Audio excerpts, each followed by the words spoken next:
Assalamualaikum warahmatullahi wabarakatuh. Perkenalkan, nama saya Maulida Afina Fatma Aini dari MKS 5D.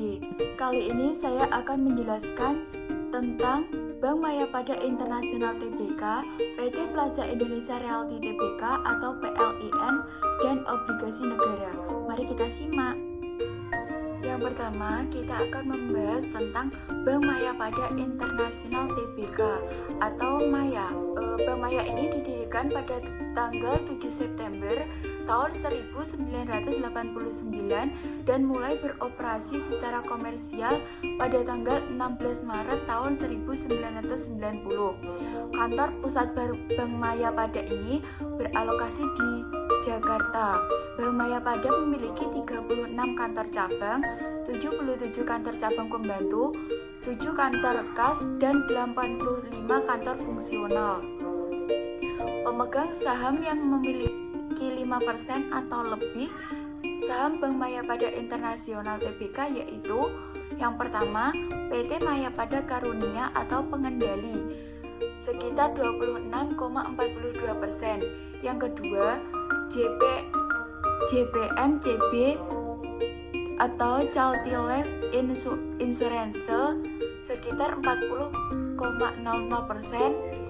Yang ketiga, Galasco Investment Limited sekitar 10,06% dan Unity Research Limited sekitar 7,31%. Bank Mayapada memperoleh izin usaha sebagai bank komersial dari Kementerian Keuangan pada tanggal 16 Maret tahun 1990 dan memperoleh izin kegiatan usaha sebagai bank devisa dari Bank Indonesia pada tanggal 3 Juni tahun 1993. Berdasarkan anggaran dasar perusahaan, ruang lingkup kegiatan Bank Mayapada adalah menjalankan kegiatan usaha di bidang perbankan dan jasa keuangan lainnya. Pada tanggal 7 Agustus tahun 1997, Maya memperoleh pernyataan efektif dari Bapepam LK untuk melakukan penawaran umum perdana saham Maya atau IPO kepada masyarakat sebanyak 65 juta dengan nilai nominal Rp500 per saham dengan harga penawaran Rp800 per saham. Saham-saham tersebut dicatat pada Bursa Efek Indonesia atau BEI pada tanggal 29 Agustus tahun 1999. Selanjutnya, pemegang saham Bank Mayapada Internasional.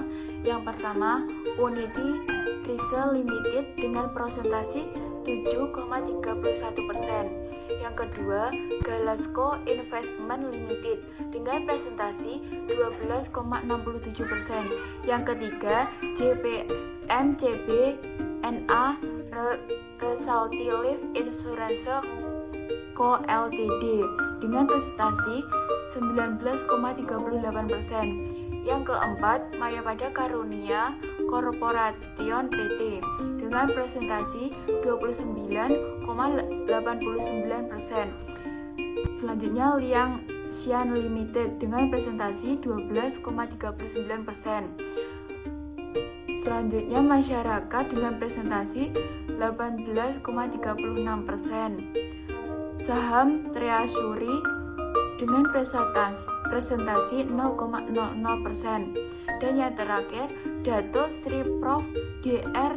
Thohir MBA dengan presentasi 4,79%. Grafik harga saham Bank Mayapada Internasional dibanderol seharga 412 per lembar saham atau senilai dengan Rp41.200. Kompetitornya ada Bank Pembangunan Daerah Jawa Barat dan Banten Tbk atau Bank BJB. Yang kedua, ada PT Bank KB Bukopin Tbk atau KB Bukopin. Yang ketiga, ada PT Krom Bank Indonesia Tbk atau Bank Bisnis. Yang keempat, ada Bank Pembangunan Daerah Jawa Timur Tbk atau Bank Jatim. Yang kelima, ada PT Bank Mestika Dharma Tbk atau Bank Mestika. Dan yang terakhir, ada Bank Maspion atau PT Bank Maspion Indonesia Tbk. Net profit saham Mayapada International Tbk ini dilihat dari tahun 2018 senilai 437 miliar. Dari tahun 2019 mengalami kenaikan menjadi 528 miliar. Di tahun 2020 mengalami penurunan menjadi 64 miliar.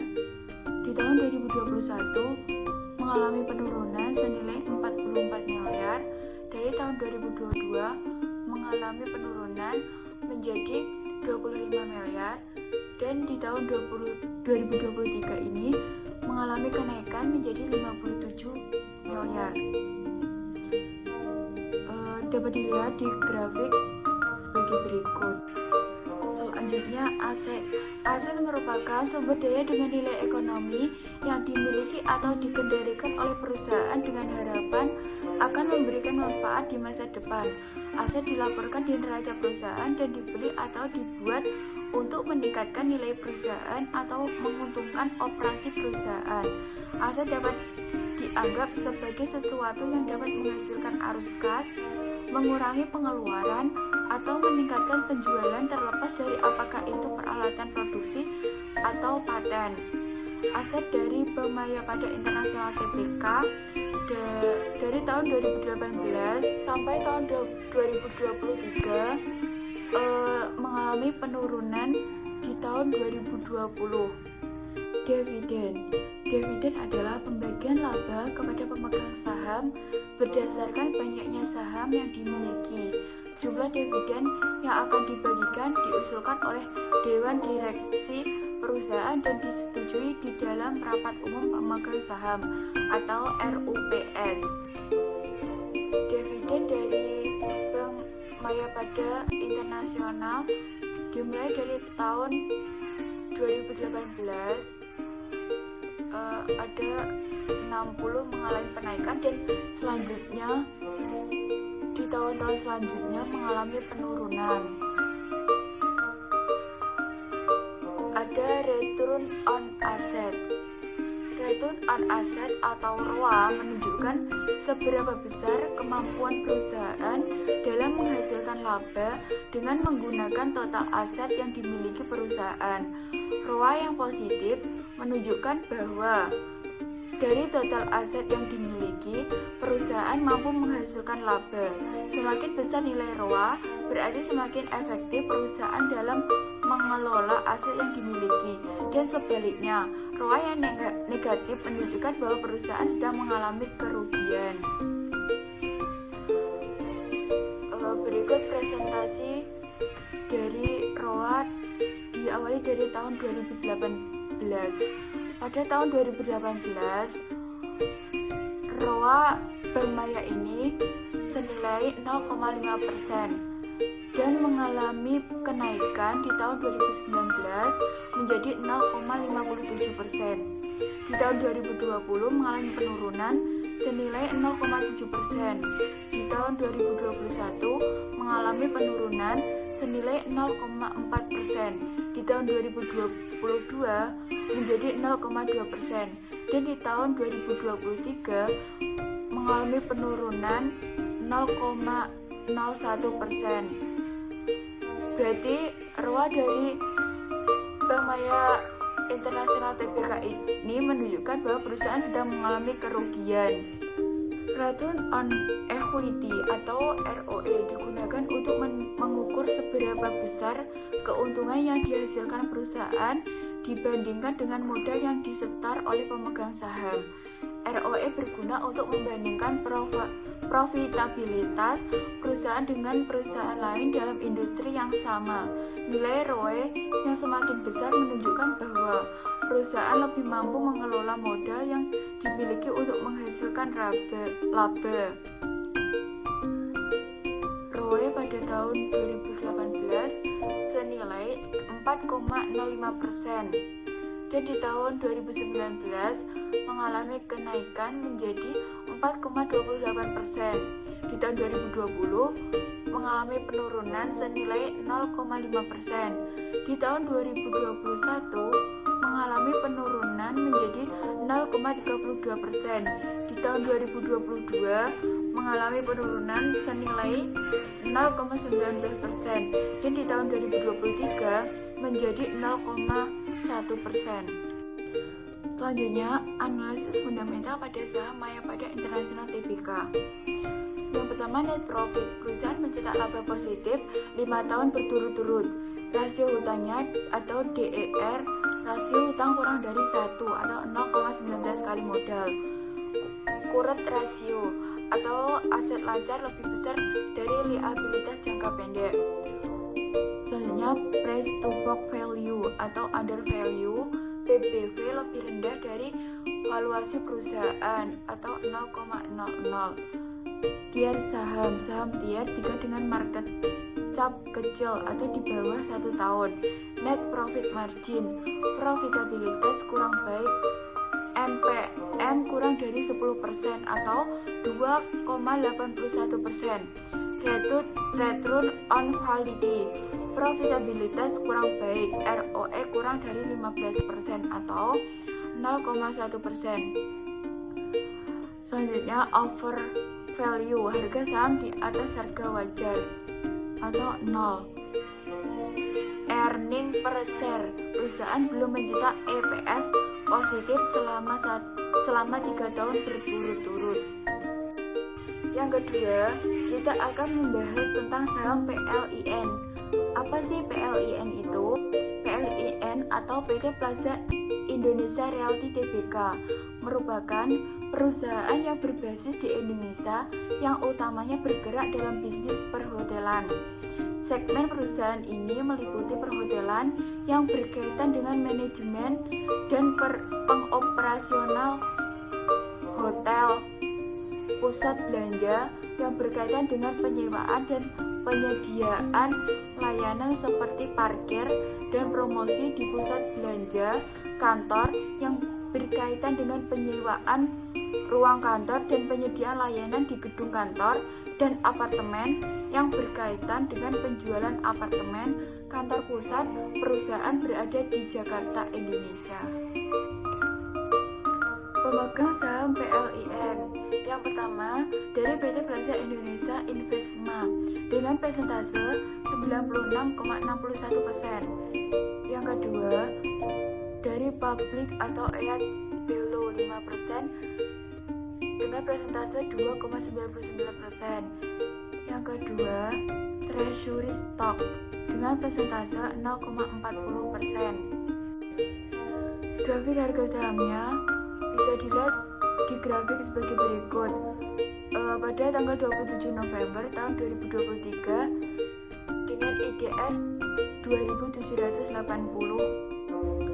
dividennya pada tahun 2021 per tanggal 10 Agustus 2022 88,00.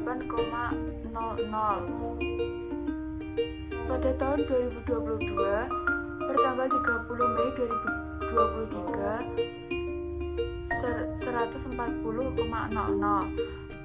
Pada tahun 2023 per tanggal 10 Oktober 2023 senilai 77,00. Selanjutnya, analisis fundamental. Rasio hutang atau DER, rasio hutang kurang dari 1. Tier saham tier 2 dengan market cap menengah di atas 1 tahun. Net profitnya, perusahaan mencetak laba positif 3 tahun berturut-turut. Current ratio atau aset lancar lebih besar dari liabilitas jangka pendek. Net profit margin, profitabilitas baik. NPM lebih dari 10%. Earning per share, perusahaan mencetak EPS positif 3 tahun berturut-turut.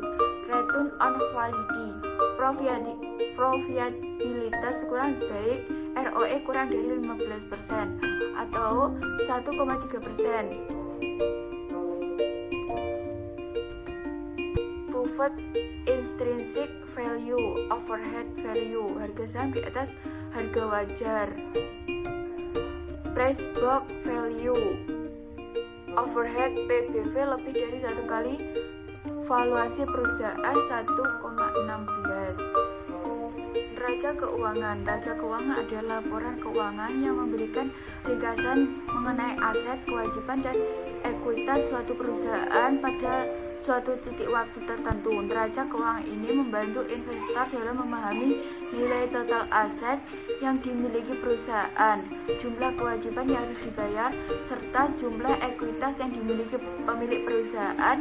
Dengan mempelajari neraca keuangan, investor dapat mengevaluasi stabilitas keuangan perusahaan dan melihat sejauh mana perusahaan menggunakan sumber daya yang dimiliki untuk menghasilkan laba. Neraca keuangan tersebut ada beberapa.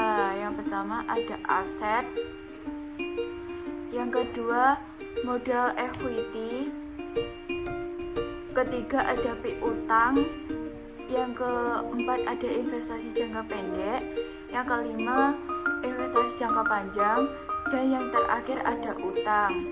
Selanjutnya laporan arus kas. Laporan arus kas adalah laporan keuangan yang menunjukkan aliran masuk dan keluar utang tunai dari aktivitas operasional, investasi, dan pendapatan perusahaan. Investor dapat mempelajari laporan ini untuk melihat bagaimana perusahaan menghasilkan dan menggunakan utang tunai untuk mengevaluasi kesehatan keuangan perusahaan. Laporan arus kas itu ada pembayaran dividen, ada capital expenditure atau CAPEX, ada free cash flow, ada operating cash flow. Selanjutnya rasio keuangan. Rasio keuangan adalah perbandingan angka-angka keuangan yang digunakan untuk menganalisis kinerja dan kondisi keuangan perusahaan. Rasio ini membantu investor memahami profitabilitas, likuiditas, dan solvabilitas perusahaan untuk membantu keputusan investasi lebih terinformasi.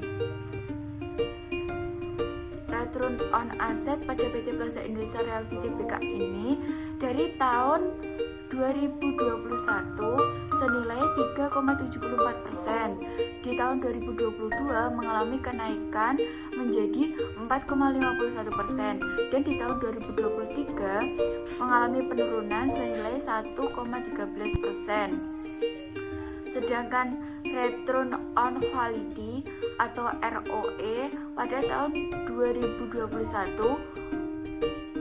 senilai 4,15%, di tahun 2022 mengalami kenaikan menjadi 5,5% dan di tahun 2023 mengalami penurunan senilai 1,3%. Selanjutnya kita akan membahas tentang obligasi negara. Apa sih obligasi negara itu? Mari kita simak berikut ini. Obligasi negara retail atau ORI merupakan salah satu instrumen surat berharga negara atau SBN yang ditawarkan kepada individu atau perseorangan warga negara Indonesia melalui mitra distribusi di pasar perdana. Pemerintah kembali menawarkan ORI kepada masyarakat Indonesia dengan seri ORI 024T3 dan ORI 024T6 sebagai alternatif investasi yang aman, mudah terjangkau, dan menguntungkan. ORI seri 024T3 dan ORI 024T6 merupakan ORI kedua yang diterbitkan oleh pemerintah dengan dua pilihan. Yang pertama, jangka waktu dan penjualan dilakukan secara online melalui ESBN.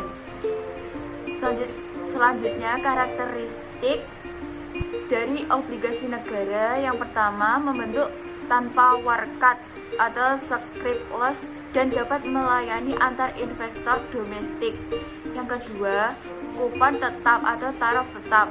Yang ketiga, ada potensi keuntungan dan kerugian modal. Yang keempat, minimal pembelian 1 juta rupiah, maksimal 5 miliar untuk ORI 024T3 dan 10 miliar untuk ORI 024T6. Selanjutnya kita akan membahas tentang keuntungan obligasi negara. Yang pertama, kupon dan pokok dijamin oleh undang-undang. Yang kedua, kupon ditawarkan lebih tinggi dibandingkan rata-rata tingkat bunga deposito bank BUMN. Yang ketiga, kupon dengan tingkat bunga tetap sampai pada waktu jatuh tempo. Yang keempat, kupon dibayar setiap bulan. Yang kelima, dapat diperdagangkan di pasar sekunder atau antar investor domestik. Yang keenam, terjadinya kuotasi harga beli atau bid price dari mitra distribusi atau pihak lain yang bekerja sama dengan mitra distribusi. Yang ketujuh, berpotensi memperoleh capital gain. Yang kedelapan, dapat meminjamkan atau dijadikan kepada pihak lain atau sesuai dengan kebijakan di masing-masing mitra distribusi. Yang kesembilan, dapat diperdagangkan di organisasi OTC melalui Electronic Trading Platform atau ETP. Dan yang terakhir, masyarakat turut serta mendukung pembiayaan pembangunan nasional. Terima kasih video dari saya. Semoga membantu semuanya. Bila ada kurang lebihnya saya mohon maaf. Wassalamualaikum warahmatullahi wabarakatuh.